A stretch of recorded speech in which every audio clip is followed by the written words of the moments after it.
नाशिकमध्ये ढगफुटी सदृश पावसाचा इशारा देण्यात आलेला असून नाशिकचे जिल्हा आपत्ती व्यवस्थापन कक्ष देखील सज्ज झालाय। जिल्ह्यातील सगळ्याच तालुक्यांमधून प्रत्येकी अर्ध्या तासाला पावसाची स्थिती काय आहे ती नोंदवून योग्य त्या सूचना जिल्हा आपत्ती व्यवस्थापनाकडून दिल्या जात आहेत। लँडलाईन नंबरहून पावसाची स्थिती जाणून घेतली जाते।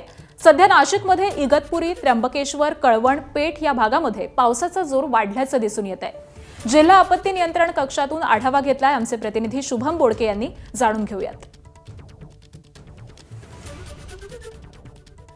नाशिकमध्ये ढगफुटी सदृश्य पावसाचा इशारा देण्यात आलेला आहे आणि मी सध्या नाशिकच्या जिल्हा आपत्ती व्यवस्थापन प्राधिकरण या नियंत्रण कक्षामध्ये आहे। आपण जर बघितलं तर हे जिल्हा आपत्ती व्यवस्थापनाचं कक्ष आहेत आणि या ठिकाणी ही संपूर्ण यंत्रणा रात्रभर या ठिकाणी काही अडचणी येत असेल तर त्या ठिकाणी ही काम करताना आपल्याला पाहायला मिळते।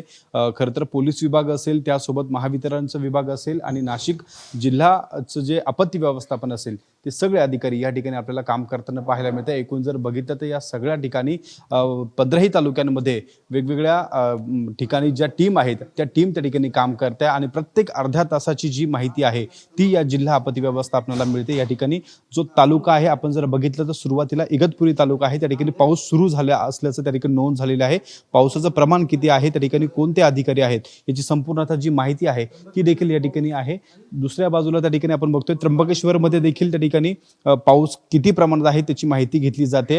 एकूण जर बघितलं तर हे सगळे स्वयंसेवक असतील आणि एकूण सगळे जे वाहनं किती आहेत, आपत्कालीन कक्षांमध्ये त्या ठिकाणची परिस्थिती काय आहे ही सगळी माहिती त्या ठिकाणी घेतली जाते। वरिष्ठ जे अधिकारी आहेत ते स्वतः या सगळ्या गोष्टींवर नियंत्रण ठेवून आहेत। बघितलं तर त्र्यंबकेश्वरमध्ये पावसाला मुसळधार पावसाला त्या ठिकाणी सुरुवात झालेली आहे आणि जे आपदा मित्र आहेत ते सगळे या ठिकाणी जिल्हा प्रशासनाच्या माध्यमातून काम करतात। दुसऱ्या बाजूला कोणकोणत्या ठिकाणी काही अडचणी आहेत का याची देखील नोंद जी आहे ती जिल्हा प्रशासन घेताना पाहायला मिळते। एकूणच या सगळ्या परिस्थितीवर नजर ठेवून जिल्हा प्रशासन आहे आणि या सगळ्या परिस्थितीमध्ये नाशिक जिल्हा प्रशासन हे आपल्याला अलर्ट मोडवर असल्याचं एकूणच पाहायला मिळतंय।